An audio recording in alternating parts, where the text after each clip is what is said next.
Okay, hi students. This is the notebook about weathering, Investigation 2, Week 2.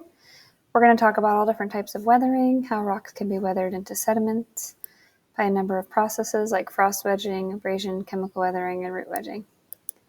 And I want to start off by really looking at that word weathering. Is it the same as snow, ice, wind? What do you think? Is weathering the same as weather? Explain. So if you're stuck, look at this sentence.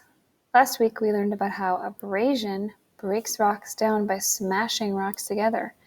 Now we'll look at some other types of physical weathering that break down rocks. So what is weathering? Well, it's kind of like right in here. Is that the same as weather? Not really. Weather might help to break down rocks, but there's lots of ways that rocks can break down. It's not just rain and wind and sunshine. So go ahead and explain your answer there. What happens when water freezes? It turns to ice, yes. And something else happens too. So look at this video. Tell me what you see in the video and explain what happens when water freezes. And then apply that to rocks, okay? So if you're a rock and water freezes inside of you, what would happen to you? And there's a video showing what frost wedging does to rocks. So take a look at that and then you can write your answer. This is another type of physical weathering. It's rock falls, which you've probably seen before. This is rock falls at a place called Yosemite. It's a video all about that. And Yosemite is this incredible glacier-carved valley in California. It's an incredibly beautiful park. If you can ever go there to go camping or hanging out in the cabins, you should. It's so nice. It's one of my very favorite places. And so this video is all about rock falls there. And you are going to watch and then fill out this question of what are the impacts of rock falls. So watch the video and figure that out.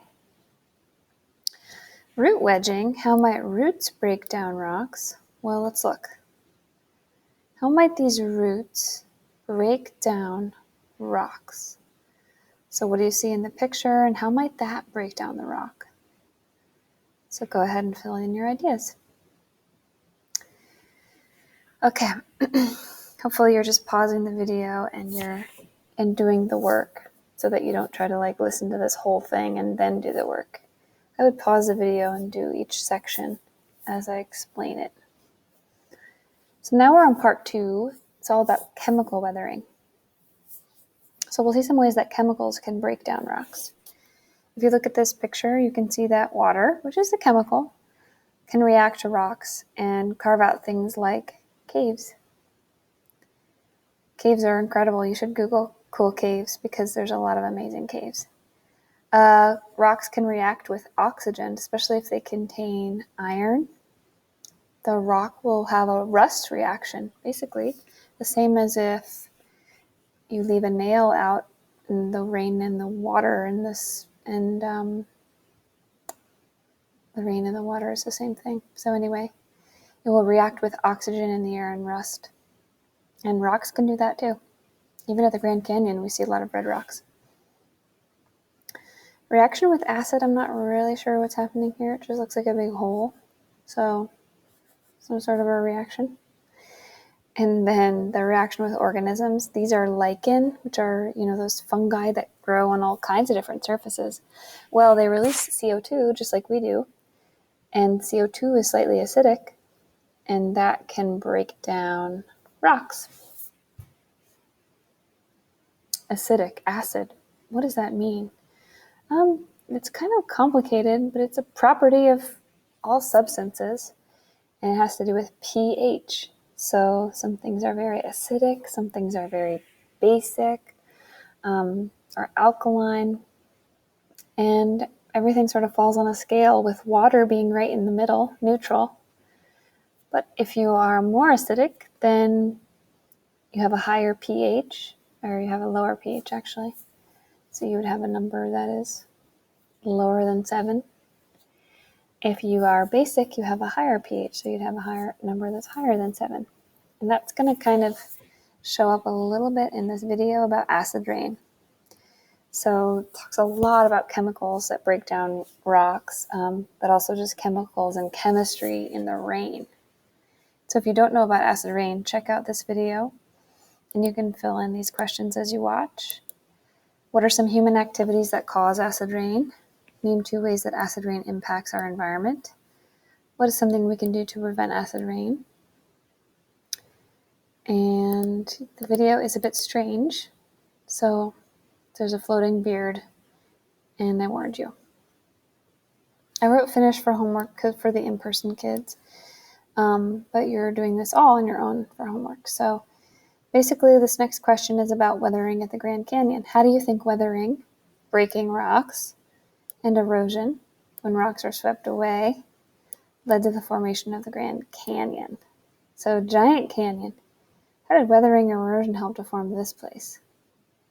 There's certainly been a lot of rocks breaking and being swept away at this place, right? So what do we think happened here? What types of weathering? We want to list at least 4 weathering vocabulary words. See above.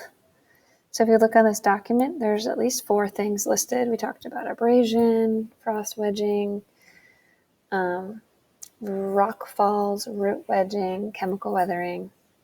That's actually 5.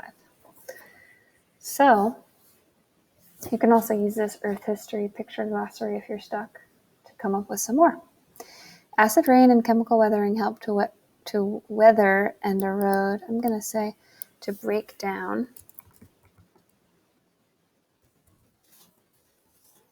and erode the layers of the Grand Canyon. Also, and this is where you list 3 more at least. And finally, our soil lab. So prediction, how do you think soil is related to rocks? Go ahead and write that down. Here we see a soil profile. You have the organic material at the top, which is also called humus. It's living material. It's got lots of bacteria and poop and dead things and roots and bark and bugs, all kinds of living organic matter. Below that, you see, I think this is called layer or horizon A, and it is a lot of more compacted material like clay, and this is not going to be a very good, rich, organic material layer for your plants to grow in. It's below that. And this layer, I don't know much about. I think this would be called Horizon B and Horizon C. But I do notice that as you get deeper, you see lots more rocks, and eventually you'd hit bedrock, which would be that solid layer of rock that's under the soil and under the other layers. And bedrock would be basically what we see at the Grand Canyon. We see lots of layers of bedrock that have been exposed by the river and exposed by the formation of the canyon. So next step, you need to set up a home experiment using the following materials: a trowel, shovel, or bulb planter. You don't really need a ruler. A small plastic container with a lid. Ask permission to dig a hole and use tools. Find a location that's out of the way, not disturbing any landscaping or plantings. Dig down and remove a column of soil. You can just remove a scoop. Try not to disturb the column so that if you can see any layers or differences in types of colors and sediments, that might not be possible. So just getting a scoop is fine. If you're unable to collect your own soil, watch the video links here and here. Add a few spoonfuls of soil to your plastic container.